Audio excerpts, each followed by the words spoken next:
রাজ্যের দায়িত্বভার গ্রহণ করার পর এই প্রথম জলপাইগুড়ি জেলা সদরে এলেন মুখ্যমন্ত্রী শুভেন্দু অধিকারী। সোমবার দুপুরে জলপাইগুড়ি স্পোর্টস কমপ্লেক্স ময়দানে হেলিকপ্টারে অবতরণ করেন তিনি। সেখানে তাকে স্বাগত জানান জলপাইগুড়ি জেলা প্রশাসনের আধিকারিক ও বিজেপি নেতারা। এরপর গাড়িতে করে জলপাইগুড়ি জেলা শাসকের দপ্তরে আসেন মুখ্যমন্ত্রী। সিকিমের দুর্ঘটনায় মৃত ও আহতদের পরিবারের সদস্যদের সঙ্গে দেখা করে কথা বলেন তিনি। মৃতদের পরিবারের সদস্যদের হাতে ৫ লক্ষ টাকা করে চেক তুলে দেন মুখ্যমন্ত্রী। মুখ্যমন্ত্রীর আগমনকে ঘিরে নিরাপত্তার চাদরে মুড়ে ফেলা হয়েছিল জলপাইগুড়ির জেলা শাসকের দপ্তর এলাকা।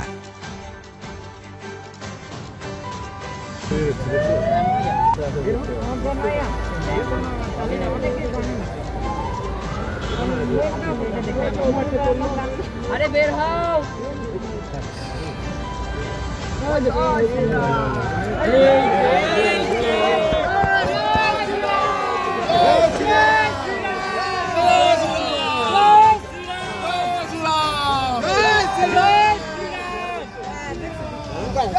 দেখলাম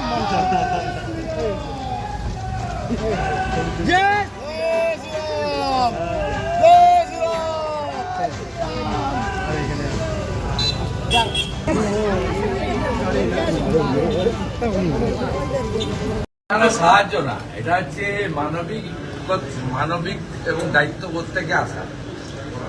এরা আমাদের সহনাগরিক। পেটের টানে সিকিমে গেছিল ঝুঁকিপূর্ণ কাজ করতে, কারণ বাংলায় তো কাজ নেই।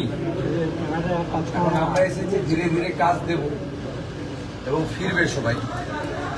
তা সেই মানবিক কারণে এসেছি এবং আমার সঙ্গে প্রথম দিন থেকেই সিকিমের মুখ্যমন্ত্রীর যোগাযোগ ছিল। আমরা অতি দ্রুততার সঙ্গে রাজ্য সরকারের আপনার যে ট্রেন আছে তাতে প্রিন্সিপাল সেক্রেটারি ডিজাস্টার ম্যানেজমেন্ট, নাগরাকাটার এমএলএ এবং আমাদের এমওএস হোম অ্যান্ড হিল দ্রুত ওখানে পৌঁছে দিয়েছিলাম। আইজি নর্থ বেঙ্গল নিজে ছিলেন। ওখান থেকে সমস্ত দেহ বের করানো, তাদের পোস্টমর্টম করা এবং সরকারি ব্যবস্থায় তাদের বাড়িতে পৌঁছে দেওয়া, শেষকৃত্য সম্পন্ন করা পর্যন্ত করা হয়েছে। মোট তারা ২১ লক্ষ টাকা করে পেলেন। আমরা রাজ্য সরকারের পক্ষ থেকে আমার সিএম রিলিফ ফান্ড থেকে ৫ লাখ টাকা দিয়েছি। সিকিম গভর্নমেন্টও ওদেরকে আজকে এক্ষুনি ৪ লাখ টাকা করে দিচ্ছেন। আর ওই কোম্পানি আমাদের রাষ্ট্রায়ত্ত কোম্পানি তারা দিচ্ছে ৫ লাখ। আর যে প্যাটেল প্রাইভেট কোম্পানি যারা কাজের বরাত পেয়েছিলেন তারা ৫ লাখ। আমাদের অনারেবল পিএম স্যার নিজে টুইট করেছেন এবং পিএম পিআর থেকেও ২ লাখ টাকা করে দিয়েছেন। ২১ লাখ সব মিলিয়ে ২১ লাখ। আমরা পশ্চিমবঙ্গের নাগরিকদের মধ্যে ৭ জনকে হোমগার্ডে চাকরি দিলাম, আর ৪ জনের হোমগার্ডে ক্রাইটেরিয়া ফিট করছিল না, সেই জন্য তাদেরকে সিভিল ভলেন্টিয়ার্সে কাজ দেওয়া হলো। এগুলো আমাদের দায়িত্বের মধ্যে পড়ে, এগুলো আমরা করলাম। সমস্ত প্রান্তিক মানুষ মেটেলি ব্লকের আছে, নাগরাকাটার আছে, ফালাকাটার আছে। আমার সঙ্গে রাষ্ট্রমন্ত্রী ছিলেন হোমের, জলপাইগুড়ির সাংসদ ছিলেন, আর এমএলএরা ছিলেন, আমাদের ২ জন রাষ্ট্রবাদী সহকর্মী ছিলেন, বাপি গোস্বামী, শ্যামল রায়, এবং প্রশাসনের সবাই ছিলেন। ডিজাস্টার ম্যানেজমেন্টের principal secretary, IG north Bengal, এই জেলার ডিএমএসপি সবাই ছিলেন। আমরা পরিবারগুলোর প্রতি সহানুভূতি, সমব্যথিতা ও দায়িত্ব কর্তব্য পালন করলাম। ১ লাখ টাকা স্বাস্থ্য ফ্রি, আয়ুষ্মান ভারত।